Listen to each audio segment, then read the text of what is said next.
Ethiopia, Africa's ancient kingdom, has been shrouded in mystery since the beginning of recorded history. Ethiopia is located on a high mountainous plateau in northeastern Africa, a region remote from the rest of the world.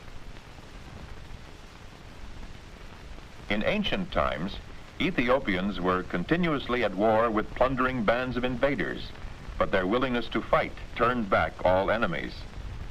As a result, the peoples of Ethiopia, who are predominantly Aryan, are free and independent.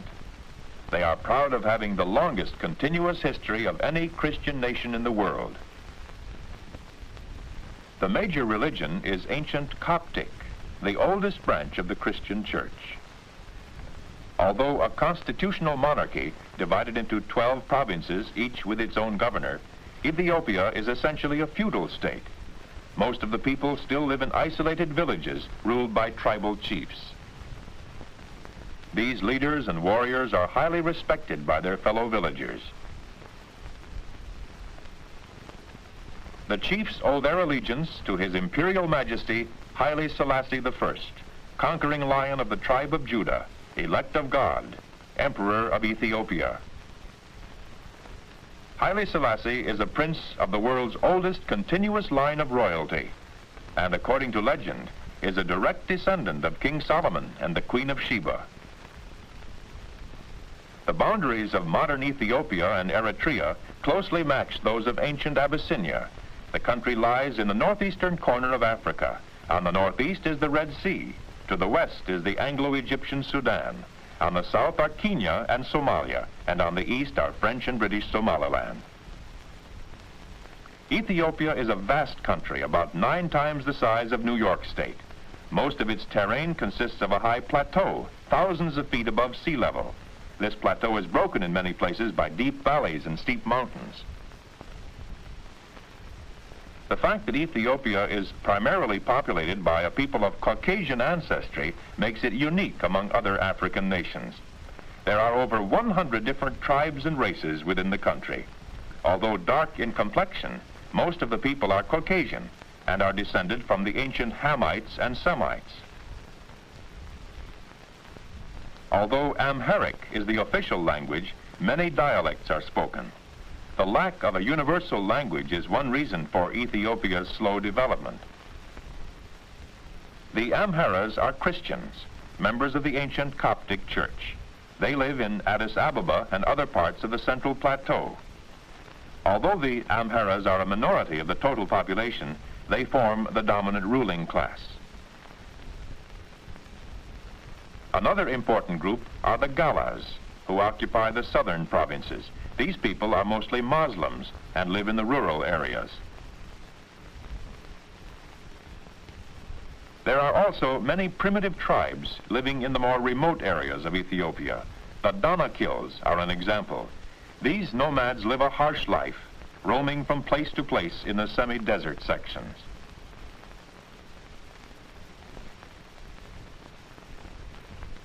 Most of the Ethiopians of today are not pure descendants of any one race. The facial features of both women and men are likely to reflect a varied combination of Caucasian, Negroid, Arabian, and Hebrew characteristics.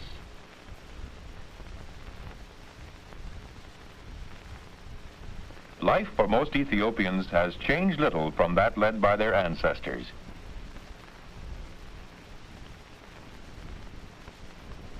Most of the people still live in small villages with no direct contact with the outside world. Village life centers around a few scattered huts. Large families live together in these small, primitive shelters.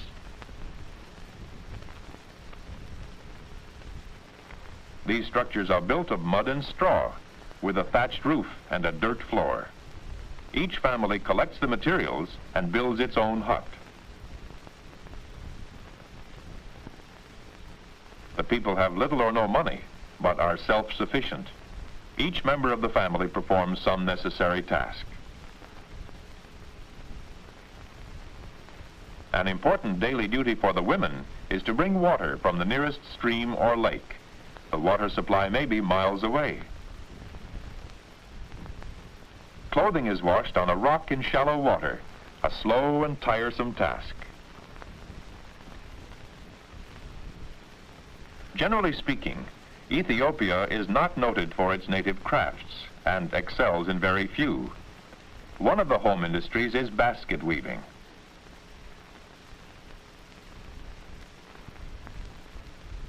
Another craft taught in the mission schools is embroidery and fine needlework.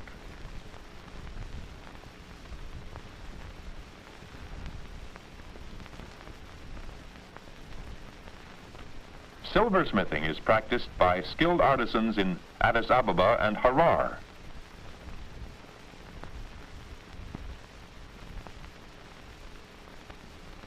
This ancient art is not taught in any school, but is a family heritage passed from father to son.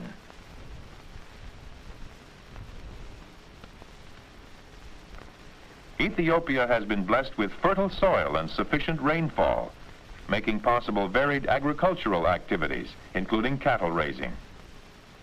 The most widely grown food crop is teff, a very fine grain cereal. This forms one of the staples of the Ethiopian diet. Other grain crops include wheat, barley, and corn. The plowing, sowing, and harvesting of crops is carried out in the most primitive manner and with the simplest kind of agricultural implements. An example of this is the wooden plow, fashioned by the farmer himself. Coffee of high quality is grown in the province of Kaffa. Its export accounts for a large part of Ethiopia's foreign exchange. The national dress is the white cotton shama. Although some cotton is grown, there is not enough to fill the domestic requirements. A program is underway to increase cotton acreage. A great variety of fruits and vegetables is grown and can be bought at all city and village markets throughout the year.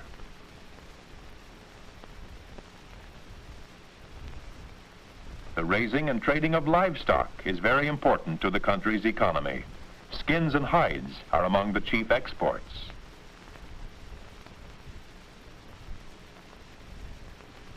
One of the greatest obstacles to Ethiopian progress is the lack of an adequate transportation system.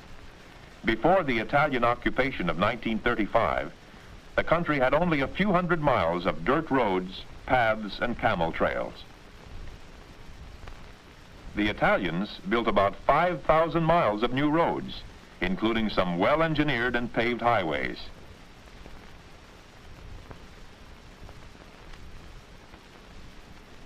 Most Ethiopians still transport their goods on their heads or on the backs of pack animals. Motor vehicles are increasing in Addis Ababa, Asmara, and other larger towns, but it will be many years before motor cars become a common sight. Lions are still found in some parts of the country. There are many hyenas throughout Ethiopia. Baboons are widely distributed and are in great numbers. In the lagoon-like reaches of the Blue Nile, there are large herds of hippopotami. The forests that line the river Juba along the Sudan frontier are a favorite haunt of the mighty elephant. Ethiopia has never had organized big game hunting. The government is keenly interested in protecting the wild creatures, and this vast country may prove to be one of the last sanctuaries for African wildlife. Although some Ethiopians have discarded traditional garments and adopted modern implements, they still reflect the primitive culture which exerts a profound influence on their behavior. Addis Ababa, the capital and chief city, is located on the central plateau at an altitude of over 8,000 feet. Western ideas and products first appear in Addis Ababa. In the business district, Western architecture predominates, but the streets are congested with people, burros, and carts.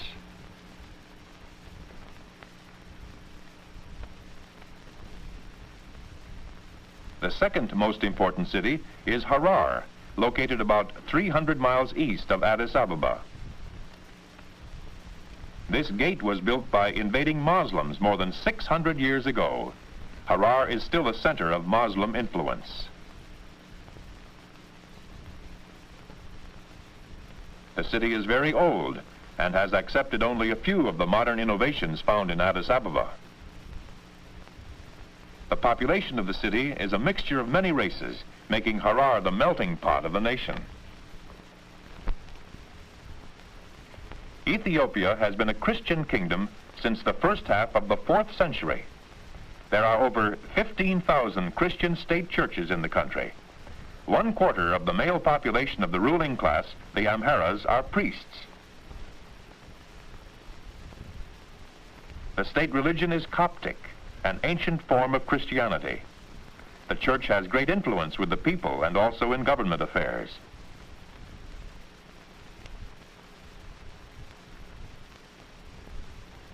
Public events, such as this celebration on the anniversary of Haile Selassie's return from exile, are usually of a religious nature.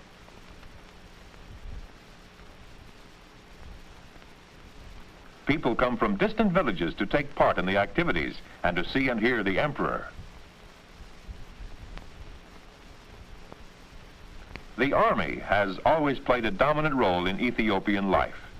Just as many young men are attracted into the priesthood of the Coptic Church, many others look forward to serving in the army.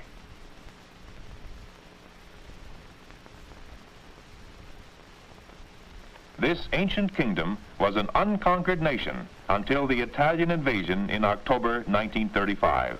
Brave as the people were, they could not match the huge modern war machine of Mussolini. Many improvements were introduced by the Italians during their occupation. Well-engineered paved highways soon were built over the mountains in Eritrea from Massawa to Asmara. In addition to roads and bridges, the Italians contributed many other improvements toward the development of Eritrea, now a federated province of Ethiopia. Eritrea borders the Red Sea, and the major seaport is Massawa, one of the hottest places on earth. It's a busy harbor, shipping hides, skins, salt, coffee, tobacco, and cotton to world markets. The chief city is Asmara, located on a high plateau. Roman-style architecture and wide streets are some of the constant reminders of the influence of the Italians.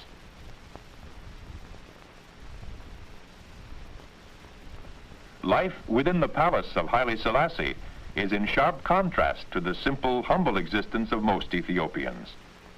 Here one finds splendor comparable to that enjoyed by the kings of the Arabian Nights. The emperor holds many official events in his beautiful gardens. Guests often are entertained at formal dinners served on a banquet table resplendent with fine linen, china, gold, and silver. The dinnerware is of finest china, decorated with pure gold. The silver service is a priceless collection of heirlooms and gifts from other princes and heads of states. Although Haile Selassie shares his authority with a council of ministers, in reality, the 20 million people of Ethiopia are still ruled by their benevolent emperor. Haile Selassie is a proud and gentle father, interested in his children and grandchildren. Most of his leisure time is spent with them. The emperor not only has a great love for people, but also a deep concern for all living things. His pets and the animals in his private zoo give him much pleasure. One of the prime concerns of government is the education of the people. An extensive school development program is now underway. Whenever possible, the emperor attends public school events, such as this sports competition.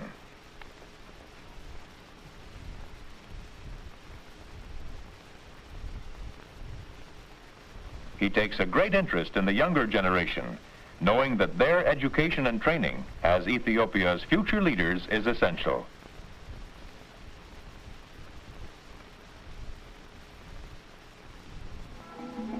Haile Selassie established the Ethiopian Airways as one answer to the country's transportation problems. However, well-engineered highways and bridges must be constructed in order to connect remote villages and towns.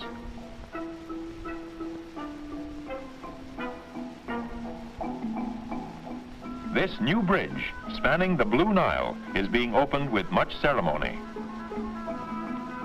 The Empress usually attends all large ceremonies with her husband.